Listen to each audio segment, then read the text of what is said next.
ලංකාවේ ඔක්කොටම නිවන් දකින්න ඕනේ නේ මචං. ඒකනේ ලංකාවට කෙලවුනේ. ඒක ලිබරල් වාදයේද, නව ලිබරල් වාදයේද, කොන්සර්වටිව්ද, සමාජවාදයේද කිසි දෙයක් අදාළ නැහැ.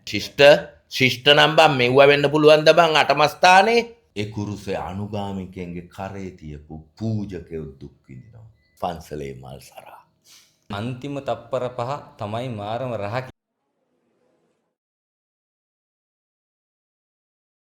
සුබ දවසක්.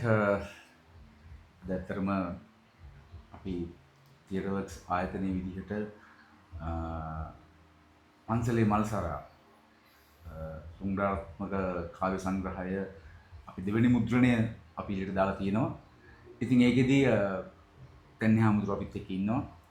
එතකොට දැන් මෙතනට ඇවිල්ලා ඉන්නවා ඒ සම්බන්ධයෙන් කතා කරන්න කේ සමන් කුමාර, අපි හැමෝම දන්න සර්පයා. ඉතින් මේ කෘතියත් එක්ක මේ කාව්‍ය සංග්‍රහයත් එක්ක ලොකු ගමනක් ගියා තියටර් කණ්ඩායම. ඉතින් මේකෙදී තාමත් ආදරෙන් තන්හාමුදුරන්වත් පිළිගන්නවා අපි කේ සමන් කුමාර. එහෙම නැත්නම් අපි හැමෝම දන්න සර්පයාව අපි ආදරෙන් පිළිගන්නවා. මෙතනින් එහාට මේ කාව්‍ය සංග්‍රහයේ තියෙන වටිනාකම, මේකේ තියෙන වැදගත්කම, තන්නේ හාමුදුරුවෝ ඇයි මෙහෙම එකක් ලිව්වේ? ඇයි මෙහෙම එකක් කළේ? ඇයි අපි මේකට මැදිහත් උනේ? මේ ගොඩාක් ප්‍රශ්න තන්නේ හාමුදුරුවෝයි සර්පයයි දෙන්නම කතා කරයි. හාමුදුරු කෙනෙකුයි සර්පයෙකුයි කතා කරන ටිකක් බලන අවස්ථාවක් වෙයි. ඉතින් ආරාධනා කරනවා ඔයගොල්ලන්ට මේ සංවාදය අහගෙන ඉන්න හාමුදුරු කෙනෙකුයි සර්පයෙක්ගේ කතාවක්. මේ සමහරවිට එතකොට මේ අපි හම්බුනේ කොවිඩ් කාලේ. ඔව් කොවිඩ් කාලේ ඕගොල්ලෝ සමාජ සේවා වැඩ කරද්දී අපිත් හිර වෙලා ඉද්දැද්දි. එහෙම නේද අපි හම්බුනේ. ඒක අපිට ඒ බඩු කාලේ එහෙම අරන් ආවා. ඒ කාලේ කියන්නේ බීඩියක්වත් නැති කාලේ. නැති කාලේ. ඒ කියන්නේ මම ඕගොල්ලන්ගේ දේශපාලන ව්‍යාපාරය එක්ක එහෙම නැති කාලේ දැනුත් නෑ තමයි. යම් දේවල් එකයි හුඟක් ඒක. එහෙම නැති කාලේ ඔයයි ධම්මිකයි මට මතකයි.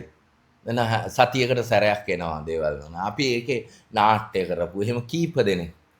හරි ජීවිතේම කැප කරලා නාට්‍ය කරපු එහෙම කීප දෙනෙක් එවෙන් සවයි වුණා ඒ කාලේ. අපි බලාගත්තනේ. බලාගත්තා. අපි. මේ පොතේ කතාවෙන් පස්සේ මේ මට ඔයාව මතක ඕයන් නෙමෙයි. මට ඔයාව මතක අර අන්තර්ජාතික කීර්තියටපත් ඡායාරූපය. අර කඳුළු ගෑස් බෝම්බයක් අතේ දරාගත්තු. අපි මේ හොඳටම අපි මොනවාරි මට්ටම ගත්තොත් තමයි අපි ඇත්තටම මේ සිවුරු ඇරලා තමයි අපි කතා කරන්නේ. ඔයා මට කතා ඉතින් ඔයාට ඔය සිවුර තියෙනවා. මාත් සිවුරක් දාගෙන ඉන්නේ. මම සිවුරක් දාගෙන ඉන්නේ කලාවේ සිවුර. ඒ කතාව කිව්වා මේ වගේ වැඩකට බහිනවා නම් සිවුරු ඇරලා බහැපන් කියලා. අපි දැන් වැඩක් කරලා තිනවා. මේ වැඩේ හොඳ නැද්ද කියන එක නෙමෙයි. සමහරනේ හම්බුනේ. අතන මේ මට ලස්සන කතාවක් මතක් වුණා. මම ඒකෙන් පටන් ගන්නද පොඩ්ඩක්. ඒ කියන්නේ සමන්නය එදා මේ කතාව කරලා ඉවරිච්ච ගමන්ම ඒක මෙහෙවපු අපේ කුඹුගඩාරේ පඤ්ඤාලු ගහනු කිව්වා විජම් පිටක දේශනාවක් ඇහුවා වගේ දැනුණා කියලා. එහෙම එකක් තිබුණා. ඇත්තටම සමන්නයි නැත්තම් අපි සර්පය කියන සමන්නයි. ඇත්තටම මේ වැඩිත් එක්ක දැන් පන්සලේ මල්සර වැඩිත් එක්ක ඔයාට දැනෙන දේ මොකක්ද නිකන් අපි නිකන් ඇහුවොත් ඔයාට දැනෙන දේ මොන වගේ එකක්ද? මට ඒක තල දෙකක යනවා. එකක් දැන් අභිධර්මය ගැන හදාරද්දී මට එක යුගයක මගේ ජීවිතේ අපි හැමෝම පිය විප්පයෝගයන්ට නොයෙකුත් දේවල් වලට මූණ දෙනවනේ. පියෙහි විප්පයෝගෝ දුක්ඛෝ කියන එක තමයි මම බුදුදහමේ අප්‍රිය සම්ප්‍රයෝගෝ දින අප්‍රිය එක අපිට අමතක කරනවනේ මචං. එහෙම කැලලක් නැහැ කියලා. මේ ප්‍රියෙහි විප්පයෝගෝ දුක්ඛෝ තමයි මගේ ජීවිතේ මට බුදුදහමේ දැනිච්ච හොඳම එක. ප්‍රියයන්ගෙන් වෙන්වීම. හැබැයි ඉතින් ප්‍රියයන්ගෙන් වෙන්න වෙනවනේ ජීවිතේ ස්වභාවය එහෙමනේ. ජීවිතේ ස්වභාවය අපේ කැමැත්තට අනුව තියෙන්නේ අනිච්චයි. අනිත්‍යයි. ප්‍රිය දේවල් උනත් හැමදාම ප්‍රියව තියෙන්නේ නැහැ. අපිත් වෙනස් වෙනවා, දෙයක් වෙනස් වෙනවා. ධම්මචක්කය දැන් කියන්නේ සංකිට්ඨේන පංච උපාදානස්කන්ධා දුක්ඛ. ඔක්කොම දුකයි කියලානේ ඒකේ ඉවර කරන්නේ. අපි ඔය කතාවනේ ඊට උඩ දැන් ඔක කියලා මේ කිසිදු උපාදාන මුකුත් නැතුව ජීවත් වෙන්න හරි දුක්ඛ කියලා තේරුම් ගන්න එකනේ වැඩේ. තේරුම් ගන්න එක, ඒක අවබෝධ කරගන්න එක. හැබැයි එකෙන්ම වෙන්නේ නැහනේ. එහෙම නම් ඉතින් නිවන් දකින්න ඕනේනේ ඔය කියන. නිවන තියනවද නැද්ද මන් දන්නේ නැහැ. මට අදාළත් නැහැ. අදාළත් නැහැ. ලංකාවේ ඔක්කොම නිවන් දකින්න ඕනේනේ මචං. ඒකනේ ලංකාවට කෙලවුනේ. ඔව් හැමදේම කරන්නේ අවසානයේ නිවන් දකින්නේ. ඔව්. හැබැයි හැබැයි ඔය නිවන් දකින්න කෙලවරලා නේ උන් එක එක්කත් ඇත්තටම නිවන් දකින්න ඇතුළත තියෙන ශක්්‍යතාවයක්වත් විභවතාවයක්වත් අරමුණක්වත් නැහැ. ඒක පර්ෆෝමන්ස් එකක්. නිවන් දකින්න හදන එක, රහත් වෙන්න හදන එක පර්ෆෝමන්ස් එකක්. හුඟක් එවුන්ගේ එක එක්තරා විදිහක බින්නෝන්මාදයක්. මම දකින්න. ඔව් එක වෙලාවක තිබුණානේ පාරමිතා පෙරහැර.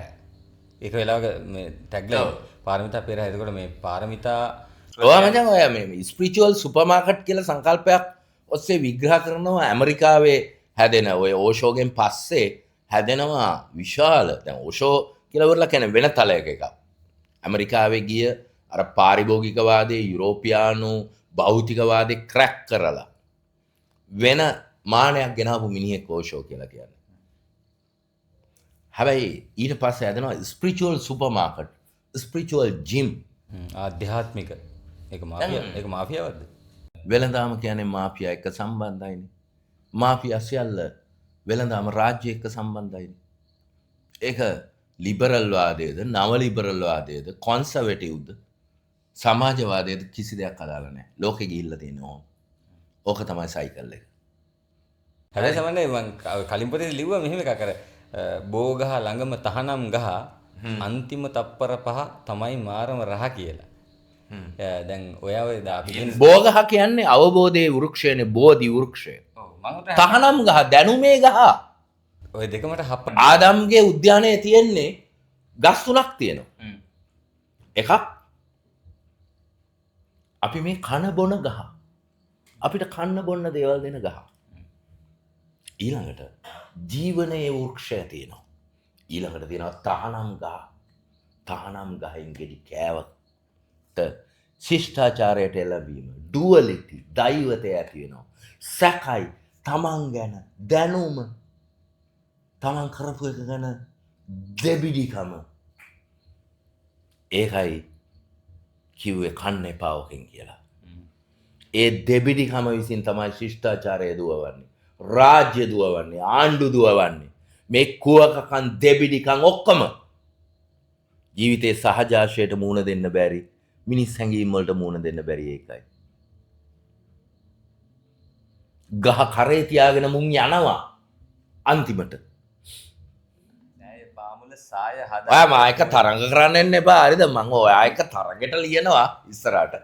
ආසයි වගේ මොකද මේ ඔයාගේ පොතත් අපි පිස්සුවට පොත් තිබුණා.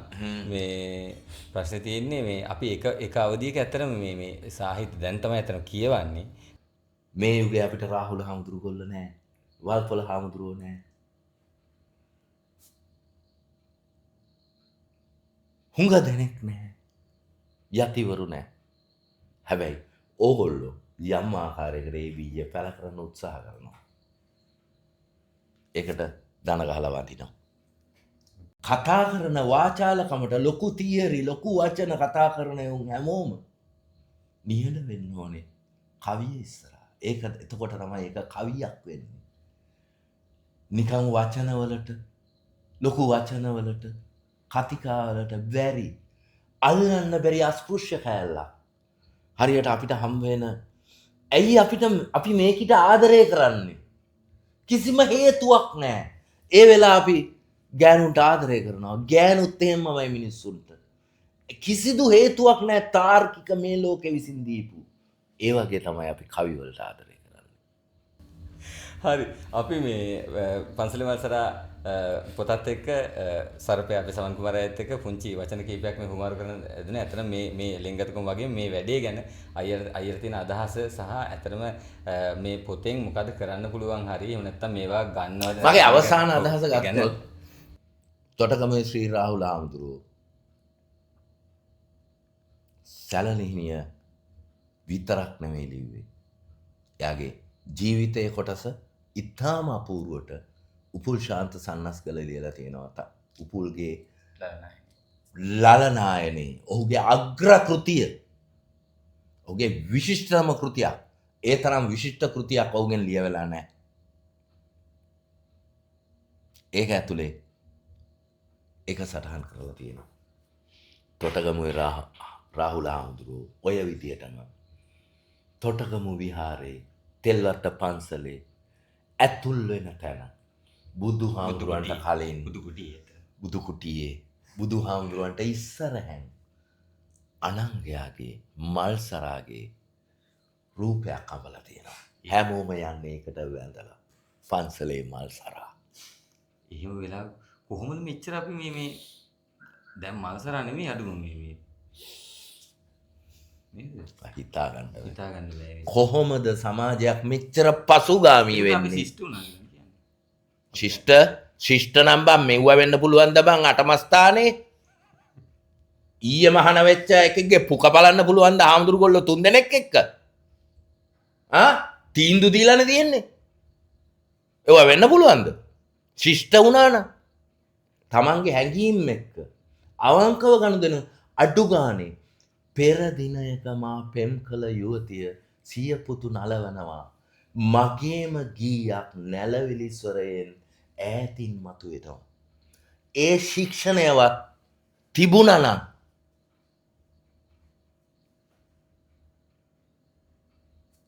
තේරෙන්නේ කන්න නැති කමට පන්සල් වලට ගෙනහලා දාපු ඒ මහාන කළාම ඕක තමයි ප්‍රශ්නේ. කන්න නැති කමට වාමාංශිකට ව්‍යාපාරයට ආපු ඒ උන්ගෙත් ඔය ප්‍රශ්නෙම තියෙනවා. මේක මන් දන්නේ නැහැ කොට ගන්න පුළුවන් කාලයක්. ආයේ කහ සිවුරට වැඩිය රතු සිවුර භයානකයි.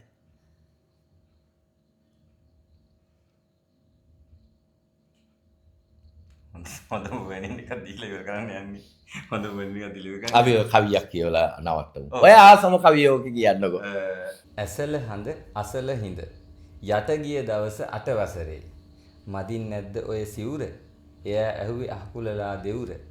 ඇයි රැලි එක්ක ලස්සන නැද්ද? මං කිව්වම හිත කැඩුනවද්ද? චාටුවෙන් මාව කතාවට අල්ලගෙන කොච්චර දුරක් ගියාද මේ හිත එල්ලගෙන. මැනික කිය කතා කළ හැටි මතක් වෙනකොට ළඟින් වැඩ සිටි. ඒ පෝය ඉවරයි. මං ඉන්නවා තාමත් හඳ එනවා බලාගෙන. සරා සඳ එනවා වෙහෙරට තරු දරුවෝ වඩාගෙන. නිල ඇඳුමක් ඇතුලේ ජීවිතේ ඒ මානුෂිකත්වය ජීවිතේ අනිත්‍යතාවය අනිච්චතාවය තේරුම් ගන්න බැරි මේ බයි බුද්ධාගම මොකටද මේක වෙලා තියෙන්නේ? මේ කුරුසෙන් අනුගාමිකයෝ දුක් විඳිනවා. ඒ කුරුසේ අනුගාමිකයන්ගේ කරේ තියපු පූජකයෝ දුක් විඳිනවා. මේ මූණට මූණ කතා වෙලා ජීවිතේ බෙදා ගන්න බැරි තැන හදපු ජෛන බ්‍රාහ්මණ වික්ටෝරියානු මුසල්මානු මේ කරුමේ මන් දන්නේ ඉවර කරන්න පුළුවන්ද කියලා මන් දන්නේ. හරි. නමුත් අපි ඉවර වුණත් ඒකත් එක්ක හැප්පෙන එකේ ආතල් එක තියෙනවා. හැප්පෙමු. ටිකක් එමුණු සාකච්ඡාවක්. ඒක එක එක්කෙනාට එක විදිහට තමයි තේරෙන්නේ. කොහොම තේරුම් ගත්තත් මොන විදිහට තේරුම් ගත්තත් සාකච්ඡා කියන්නේ සාකච්ඡාම තමයි.